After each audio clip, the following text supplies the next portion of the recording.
അത് കഴിഞ്ഞാൽ പെണ്ണ് കാണൽ ചടങ്ങ് കഴിഞ്ഞാൽ കല്യാണം കഴിക്കണമെന്ന് തീരുമാനിച്ചു കഴിഞ്ഞാൽ മൊബൈൽ കൊണ്ട് കൊടുത്ത് അവൾ ഫോൺ വിളി തുടങ്ങി, യവനും ഫോൺ വിളി തുടങ്ങി കഴിഞ്ഞാൽ പിന്നെയുള്ള ഒരു പരിപാടിയാണ് സേവ് ദ ഡേറ്റ് എന്നാണ് എന്റെ പേര്. ഇവിടെ ഉണ്ടോ? അത് ഉണ്ടോ? മാഷാ അല്ലാഹ്, അതെങ്കിലും ഉണ്ടല്ലോ. ഒന്നുമില്ല, നിങ്ങൾ പിരിവ് നടക്കാൻ വേണ്ടി ചിലപ്പോൾ പൈസ ഒന്നുമില്ല, ഇവിടെ ഒന്നുമില്ല, ഇവിടെ സൂപ്പറാ അങ്ങനെ പറയുന്നു വിചാരിച്ചാ. പറഞ്ഞു വന്നപ്പോ അതുണ്ട്, ഉള്ളതിനൊക്കെ തല കുലുക്കി കൂളി. സേവ് ദ ഡേറ്റ് എന്തിനാണ്? എന്ത് തേങ്ങാ കൊലക്കാണ് സേവ് ദ ഡേറ്റ്? മനുഷ്യരല്ലേ നമ്മള്? എത്ര വൃത്തികേട. എന്നിട്ടിപ്പോ ഇൻസ്റ്റഗ്രാമിലൊക്കെ അങ്ങനെ തന്നെ ഇടണം. എന്ത് ചുണ്ട് ലിപ് ലോക്ക് എന്നാണ് അതിന്റെ ഓമന പേര്. അത് പരസ്യമായിട്ട് നാണമില്ലാതെ പറയാൻ തന്നെ ലജ്ജ തോന്നാണ്. എത്ര മോശമാണ് സേവ് ദ ഡേറ്റ്. ഈ വളർന്നു വരുന്ന പെൺകുട്ടികളോടൊക്കെ ഞാൻ പറയാണ്, എൻ്റെ മക്കളെ, ആ സ്വപ്നം നിങ്ങൾ ഒഴിവാക്കണം.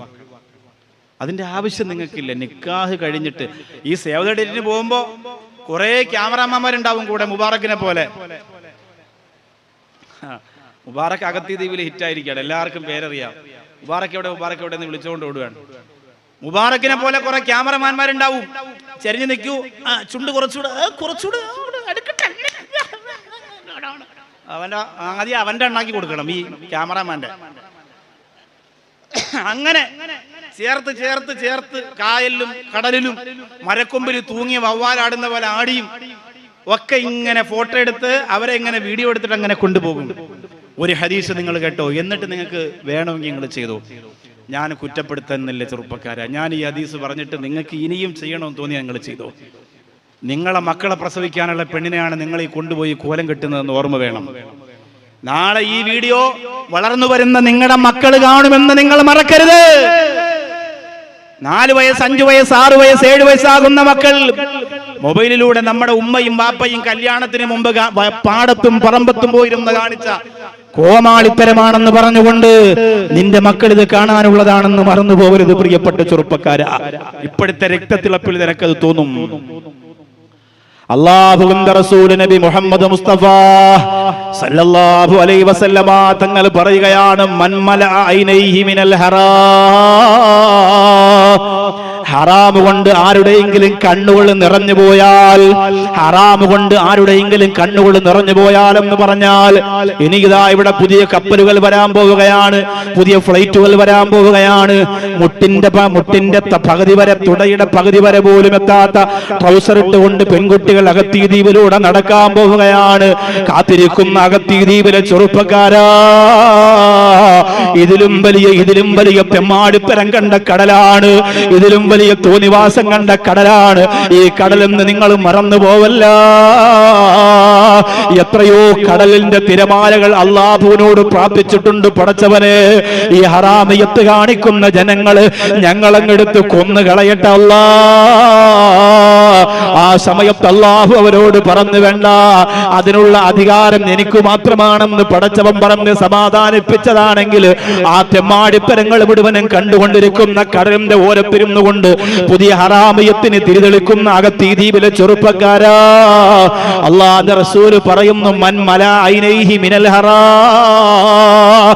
ആരുടെയെങ്കിലും കണ്ണുകള് ഹറാമ് കൊണ്ട് നിറഞ്ഞു പോയാൽ മലഅ അല്ലാഹു ഐനഹു മിനന്നാർ, അവന്റെ കണ്ണിന് അല്ലാഹു നരകം കൊണ്ട് നിറയ്ക്കുമെന്ന് നബി മുഹമ്മദ് മുസ്തഫ. നിന്റെ മക്കള് കാണിക്കുന്ന കോമാളിത്തരത്തിന് കൂട്ടുനിക്കല്ല്, നിന്റെ മക്കള് കാണിക്കുന്ന തെമ്മാടിത്തരത്തിന് കൂട്ടുനിക്കല്ല്. അല്ലാഹുവിന്റെ റസൂൽ പറഞ്ഞതാണ്, ഹറാം നിറഞ്ഞ കണ്ണിൽ അല്ലാഹു നരകം നിറയ്ക്കുമെന്നാണ് മഹാനായ ഹസൻ ബസ്രി റളിയല്ലാഹു തആല അൻഹു പറയുകയാ. ആർക്കും അറിയാതെ അനുരാഗത്തിന്റെ, പ്രേമത്തിന്റെ, മാസ്മരികമായ പെണ്ണിന്റെ സൗന്ദര്യത്തിന്റെ വീഴ്ചകൾ പറ്റിപ്പോകലുണ്ട്. ഹസൻ ബസ്രി റളിയല്ലാഹു തആല അൻഹു പറയുകയാണ്, പണ്ടൊരിക്കൽ എനിക്കും അങ്ങനെ സംഭവിച്ചു പോയതാണ്. ഇസ്ലാമികമായ രീതിയിലൂടെ ചിട്ടക്കൂടിലൂടെ ജീവിക്കാൻ കടന്നു വരുമ്പോ മാനസികമായിട്ടൊരു സങ്കടം വന്നിട്ട് ജീവിക്കുന്ന സമയത്ത് ഒരു സുന്ദരിയായ പെണ്ണിന്റെ സൗന്ദര്യത്തിൽ ആകർഷനായിട്ട് അറിയാതെ വ്യഭിചാരത്തിലേക്ക് എത്താൻ പോകുമ്പോ ആ പെണ്ണ് ഇത്തഖില്ലാ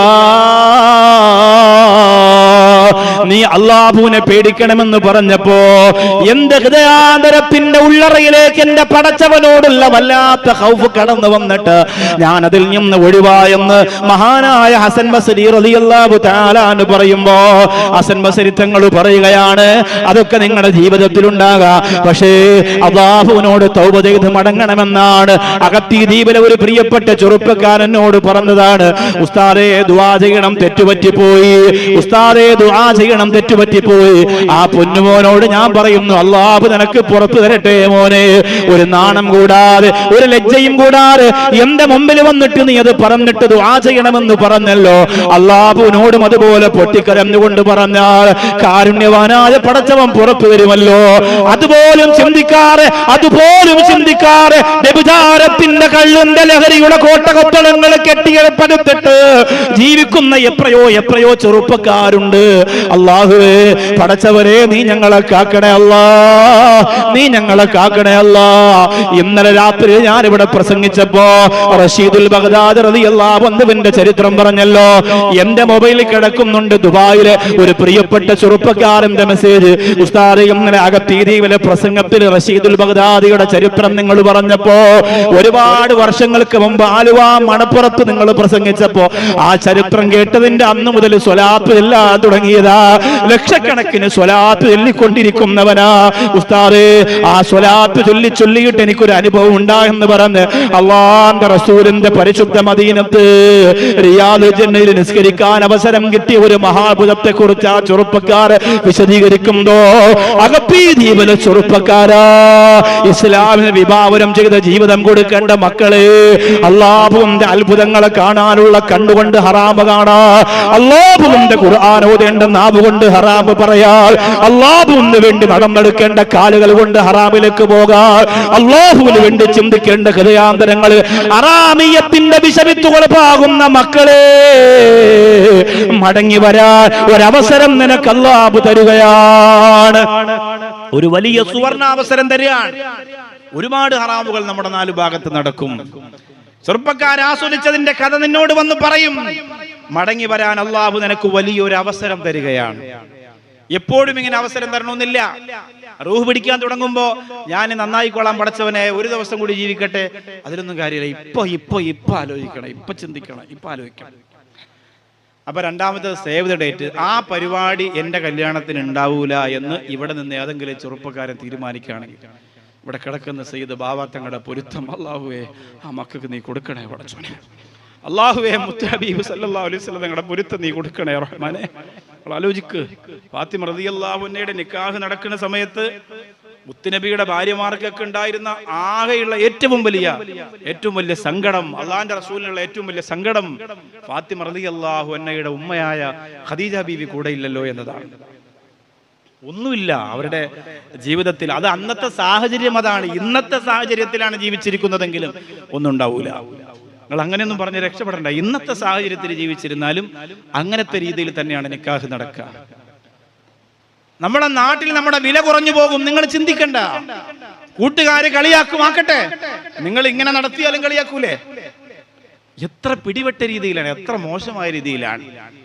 ഇത് കഴിഞ്ഞിട്ട് പിന്നെ നടക്കുന്ന ഒരു കാര്യമാണ്, നമ്മുടെ നാട്ടിലൊക്കെ അതിന്റെ പേര് ഹൽദി എന്നാണ്. നമ്മുടെ നാട്ടിലെന്ന് പറഞ്ഞാൽ തിരുവനന്തപുരത്തും കൊല്ലത്തൊന്നും വന്നു തുടങ്ങിയിട്ടില്ല. കുറച്ച് കഴിയും. അവിടെ പൈസ മുടക്കുന്ന കാര്യത്തിന് ഇച്ചിരി പ്രയാസമാണ്. കുറച്ച് കഴിഞ്ഞേ നടക്കുള്ളൂ. അവിടെ മുടക്കുന്ന ഇങ്ങനെ വന്നുകൊണ്ടിരിക്കുന്നേ ഉള്ളൂ. ഹൽദി എന്ന് പറയാം. ഹൽദി എന്ന് പറഞ്ഞാൽ മഞ്ഞക്കല്യാണം. ഇവിടെ ഉണ്ടോ മഞ്ഞ കല്യാണം? ഉണ്ടോ? ഓ അൽഹംദുലില്ലാ ഉണ്ട് സാർ. മഞ്ഞ കല്യാണം. ഈ മഞ്ഞ കല്യാണം എന്ന് പറഞ്ഞാൽ ചെലവ് കൂടുതലാണ്. മഞ്ഞ ഹറാമാണോ ഉസ്താദേ, നിങ്ങൾ എന്താ മൊയിലാരാ എന്ന് ചോദിക്കണ്ട. മഞ്ഞ ഹറാമല്ല, ഹലാല് തന്നെ. മഞ്ഞ ചുവപ്പും പച്ചയൊക്കെ ഹലാല് തന്നെ. മഞ്ഞ കല്യാണം, അതായത് പ്രായം ചെന്ന ഉപ്പാപ്പമാര് പോലും അന്ന് ധരിക്കുന്നത് മഞ്ഞ ടീഷർട്ടാണ്. സുബ്ഹാനല്ലാഹ്. വയസ്സായി കിളവനായി ഇങ്ങനെ എടുത്തുകൊണ്ട് സക്കറാത്തിന്റെ ഹാലിൽ കിടന്നാലും മഞ്ഞ നിക്കറും മഞ്ഞ ടീഷർട്ടും. എല്ലാവർക്കും മഞ്ഞ. ചെറിയ കുട്ടികൾക്ക്, മുതിർന്നവർക്ക് എല്ലാവർക്കും. ഈ കുടുംബനാഥൻ ഒരുത്തനുണ്ടാവും, ഒരു പാവപ്പെട്ടവൻ, കഷ്ടപ്പെട്ട് ജീവിക്കണവൻ. ഭാര്യ പറയും നാളെ പിന്നെ അടുത്ത ആഴ്ച മഞ്ഞ കല്യാണമാണ്, എല്ലാവരും ഡ്രസ്സ് എടുത്ത് നമ്മൾ മാത്രം എടുത്തില്ല എന്ന് പറയുമ്പോ എന്നാ പിന്നെ ഇവനെ കൊണ്ട് നിർബന്ധിച്ചിട്ട് ഈ പെണ്ണ്, അല്ലെങ്കിൽ ഈ പോകാൻ പറയണ്ടേ, അവളോട് പറയാൻ പറ്റുമോ? പിന്നെ അവിടെ കിടന്ന് ഉറങ്ങണ്ടേ? അവള് ചവിട്ടി കൂട്ടൂലേ? അതുകൊണ്ട് ഈ മഞ്ഞത്ത് സാധനം വാങ്ങാൻ വേണ്ടിയിട്ട് അവൻ നടക്കണം. ഇല്ലാത്ത ആചാരത്തെ നമ്മൾ കൊണ്ടുവന്ന് വ്യാപകമാക്കുകയാണ്. ഈ തുടങ്ങിയ ആളിന് കിട്ടുന്ന ശിക്ഷ എത്രയായിരിക്കും? സുബ്ഹാനല്ലാഹ്. മഞ്ഞ കല്യാണം തുടങ്ങിയ ആളിന് കിട്ടാതിരിക്കൂല, എന്തായാലും കിട്ടും. കാരണം ഇത്രയും ആളുകൾ അത് കണ്ടിട്ട് പുതിയ ഒരു ആചാരത്തെ തുടങ്ങി വെക്കാൻ. അതൊരു കടമ പോലെ, അതൊരു നിർബന്ധമായ കർത്തവ്യം പോലെ കൊണ്ടു നടക്കുകയാണ് പലരും. മഞ്ഞക്കല്യാണത്തെ അത് നിർബന്ധമായി നടത്തിയില്ലെങ്കിൽ എന്തോ സംഭവിക്കുന്ന പോലെയാണ് കൊണ്ടു നടക്കുന്നത്. ഒരു ഹദീസിൽ അല്ലാഹുവിന്റെ റസൂൽ സല്ലല്ലാഹു അലൈഹി വസല്ലം തങ്ങൾ നിങ്ങൾ പറയുന്നു, ഉസ്താദേ നിങ്ങൾ ഇത് വല്ലതും പറയേണ്ട കാര്യമുണ്ടോ? വല്ല ഖബറും മരണവും പറഞ്ഞ് ആ തൻവീറുൽ ഇസ്ലാം മദ്രസയ്ക്ക് ഇച്ചിരി സ്വർണവും പൈസയും വാങ്ങി കൊടുത്ത് നിങ്ങൾ സലാത്തും ചെല്ലി, നിങ്ങൾക്ക് വല്ല ചില്ലറ തരണം, അത് മാറ്റിക്കൊണ്ട് പൊയ്ക്കൂടെ? നിങ്ങൾ എന്തിനാണ് ഈ കല്യാണത്തിന്? പൈസ ഉള്ളവരങ്ങനെ ചെയ്തോട്ടെ. ഇങ്ങനെ പറയുന്ന ഏറ്റവും വലിയ പിശാചിന്റെ മക്കളായ ചിലർ ഈ കസേരയിൽ ഇടയിലുണ്ടാവും. അവർ ഇബ്ലീസിന്റെ അനുയായികളാണ്. അവർ ഒരു നന്മയും ചെയ്യാൻ സമ്മതിക്കൂല. ഇങ്ങനത്തെ ഒരു മുടന്ത ന്യായമാണ് അവർ പറയാം. ആ മൊയിലാർക്ക് എന്താ അങ്ങനെ നടത്താള്, എന്റെ പൈസ അല്ലേ, എന്റെ മോളല്ല, എന്റെ വീടല്ല, ഇങ്ങനെ പറയും. ഒരു നല്ല കാര്യവും ഇത്തരം കാര്യങ്ങൾ പറയുമ്പോൾ ഈ ഒരു മുടന്ത ന്യായം അയാൾ കൊണ്ടുവരും. എല്ലാ കുടുംബത്തിലും, എല്ലാ നാട്ടിലും, എല്ലാ മഹലിലും ഒരെണ്ണം ഉണ്ടാവും. അല്ലാഹുവിന്റെ റസൂൽ സല്ലല്ലാഹു അലൈഹി വസല്ലം തങ്ങൾ പറയാൻ, ലൈസ ഫീഹിന്ന ലഇബുൻ, അത് കളിയല്ല, നിങ്ങൾ ശ്രദ്ധിക്കണേ എന്ന് പറഞ്ഞ രണ്ട് കാര്യമുണ്ട്. അത് കളിയല്ല, നിങ്ങൾ ശ്രദ്ധിക്കണേ, അത് ഗൗരവമുള്ള കാര്യമാണ്. ലൈസ ഫീഹിന്ന ലൈബുൻ, അത് കളിയല്ല. ഏത്? അന്നിക്കാഹു വത്വലാഖു, നിക്കാഹും ത്വലാഖും കളിയല്ല മക്കളെ. നബിയുനാ മുഹമ്മദ് മുസ്തഫ. ഇന്ന് നമ്മുടെ നിക്കാഹ് കണ്ടാൽ അത് വെറും ഒരു കളി പോലെയാണ്, അത് വെറും ഒരു തമാശ പോലെയാണ്. കുറെ ആൾക്കാർ മഞ്ഞ, കുറെ ആൾക്കാർ പച്ച, കുറെ ആൾക്കാർ കറുപ്പ്, കുറെ ആൾക്കാർക്ക് ഒന്നുമില്ല, ഫ്രീ, ഫുൾ ഫ്രീ. ഇങ്ങനെ നിക്കാഹ് കണ്ടാൽ ഇത് എന്തോ നമ്മൾ തട്ടിക്കളിക്കുന്ന പന്ത് പോലെ, ഒരു തമാശ പോലെയാണ്. അകത്തീ ദ്വീപിലെ ഏതെങ്കിലും ഒരു ഉമ്മ പറയുകയാണ്, മക്കളെ നിങ്ങൾ ഇനി ഒരു മഞ്ഞ കല്യാണം നടത്തുന്ന കുടുംബത്തിലെ കല്യാണമാണെങ്കിൽ ഈ ഉമ്മ അതിനില്ല മോനെ, ഈ ഉമ്മ അതിനുണ്ടാവൂല മോനെ. ഉമ്മയില്ലാതെ നടന്നാ മതി. അതൊക്കെ ഉമ്മാക്ക് വരാൻ പറ്റൂല. എത്രയോ കാലം കൊണ്ട് ദിക്ർ ചൊല്ലി ജീവിക്കുന്ന ഉമ്മയാണ് മക്കളെ. ഉമ്മാക്ക് മരിക്കണ്ടേ, ഉമ്മാക്ക് ഖബറിന്റെ അകത്ത് കിടക്കണ്ടേ.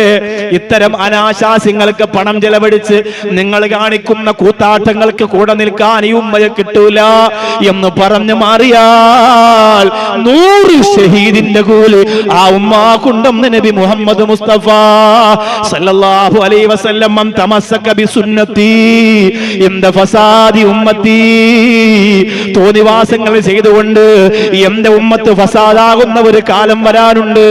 ഉസ്താദുമാരെ അംഗീകരിക്കാത്ത, ഖാദിയാര് പറയുന്നത് അംഗീകരിക്കാത്ത, പള്ളിയെയും മദ്രസയും അംഗീകരിക്കാത്ത ഒരു പറ്റം ചെറുപ്പക്കാരുടെ കാലം വരാനുണ്ട്. ആ കാലഘട്ടത്തിൽ ഹറാമാണെങ്കിൽ ഞാനില്ല, അല്ലാഹുവിന്റെ റസൂൽ ഇഷ്ടപ്പെടാത്ത തോന്നിവാസത്തിന് ഞാനില്ല എന്ന് പറഞ്ഞുകൊണ്ട് ആരെങ്കിലും മാറിയാൽ, അള്ളാന്റെ പേര് പറഞ്ഞുകൊണ്ട് മാറിയാൽ, അള്ളാന്റെ റസൂലിന്റെ പേര് പറഞ്ഞുകൊണ്ട് മാറിയാൽ, ഈമാന്റെ പേര് പറഞ്ഞുകൊണ്ട് മാറിയാൽ, തഖ്വയുടെ പേര് പറഞ്ഞുകൊണ്ട് മാറിയാൽ, ഫലഹു അജ്റു മിഅത്തു ഷഹീദ്, അവന് 100 ഷഹീദിന്റെ കൂലിയാണെന്ന് നബിയുനാ മുഹമ്മദ് മുസ്തഫ സല്ലല്ലാഹു അലൈഹി വസല്ലം.